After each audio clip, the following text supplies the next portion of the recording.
ಇದು ನಮಗೆ ಅನುಕೂಲ ಆಗಿದೆ ಅನ್ನೋ ರೀತಿಯಲ್ಲಿ ಮಾತಾಡಬೇಕಾಗಿತ್ತು.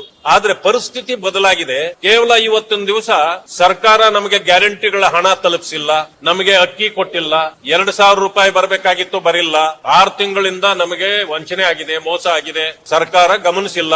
ಈ ಕಾರಣಕ್ಕೆ ಪ್ರಚಾರದಲ್ಲಿದೆ. ಎರಡನೇ ಪ್ರಚಾರ ಅವರು ಇರ್ತಕ್ಕಂಥದ್ದು ಕೇವಲ ಹೈಕಮಾಂಡ್ ಕಡೆ ಹೋಗ್ತೀವಿ, ಮುಖ್ಯಮಂತ್ರಿ ಬದಲಾವಣೆ ಆಗ್ಬೇಕು, ನಾವು ಮುಖ್ಯಮಂತ್ರಿ ಆಗ್ಬೇಕು, ಮುಖ್ಯಮಂತ್ರಿಗಳಾಗಿ ಸಿದ್ದರಾಮಯ್ಯನವರೇ ಇನ್ನು 5 ವರ್ಷ ಇರಬೇಕು, ಇಲ್ಲ ಡಿ.ಕೆ. ಶಿವಕುಮಾರ್ ಮುಖ್ಯಮಂತ್ರಿ ಆಗ್ಬೇಕು. ಈ ರೀತಿ ಅಧಿಕಾರಕ್ಕಾಗಿ ಕಚ್ಚಾಟ ಕಿತ್ತಾಟಗಳಲ್ಲಿ ಗುಂಪುಗಾರಿಕೆ ಮಾಡಿಕೊಂಡು ಅದರಲ್ಲಿ ಇನ್ನೊಂದು ರೀತಿಯ ಪ್ರಚಾರದಲ್ಲಿ ಇದೆ ಈ ಸರ್ಕಾರ.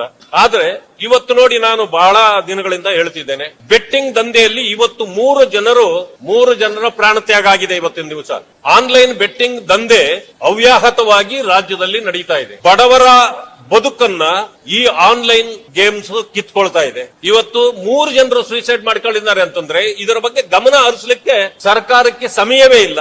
ಯಾಕೆಂದ್ರೆ ಸರ್ಕಾರ ನಡೆಸುವವರೇ ಈ ದಂಧೆಯಲ್ಲಿ ಪಾಲುದಾರರು ಅನ್ನೋದನ್ನ ಬಹಳ ಜನರು ಈಗಾಗಲೇ ಮಾತಾಡ್ತಿದ್ದಾರೆ. ಮತ್ತೆ ಅಲ್ಲಿ ಗುರ್ಮಿಟ್ಕಲ್ನಲ್ಲಿ ತಾಲೂಕಿನಲ್ಲಿ ಯಾದಗಿರಿ ಜಿಲ್ಲೆ 2 ಹೆಣ್ಣು ಮಕ್ಕಳು, ಅಲೆಮಾರಿ ಸಮುದಾಯಕ್ಕೆ ಸೇರಿದ 2 ಹೆಣ್ಣು ಮಕ್ಕಳು ಇವತ್ತು ಅಸುನೀಗಿದ್ದಾರೆ. ಯಾವ ಕಾರಣಕ್ಕೆ ಅಂತ ಗೊತ್ತಿಲ್ಲ. ಈಗ ಅಪಾದನೆಗಳು ಬರ್ತವೆ, ಅದು ಮರ್ಡರ್ ಅಂತ ಹೇಳಿ. ಆ ಕಾರಣದಿಂದ ನಾನು SP ಅವರಿಗೂ ಈಗ ಮಾತಾಡಿದ್ದೇನೆ, ಅದು ತರೋ ಇನ್ವೆಸ್ಟಿಗೇಷನ್ ಆಗಬೇಕು.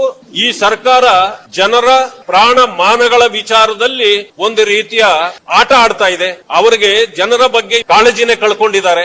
2 ಹೆಣ್ಣು ಮಕ್ಕಳು ಅದರಲ್ಲಿ. ಇವತ್ತು ಮಾತೆತ್ತಿದ್ರೆ ಹೆಣ್ಣು ಮಕ್ಕಳ ಬಗ್ಗೆ ಮಾತಾಡ್ತೀವಿ ನಾವು, ಆದ್ರೆ 2 ಪ್ರಾಣ ಯಾಕೆ ಹೋಯ್ತು ಇದರ ಬಗ್ಗೆ ಅದು ಇನ್ವೆಸ್ಟಿಗೇಷನ್ ಆಗಬೇಕು.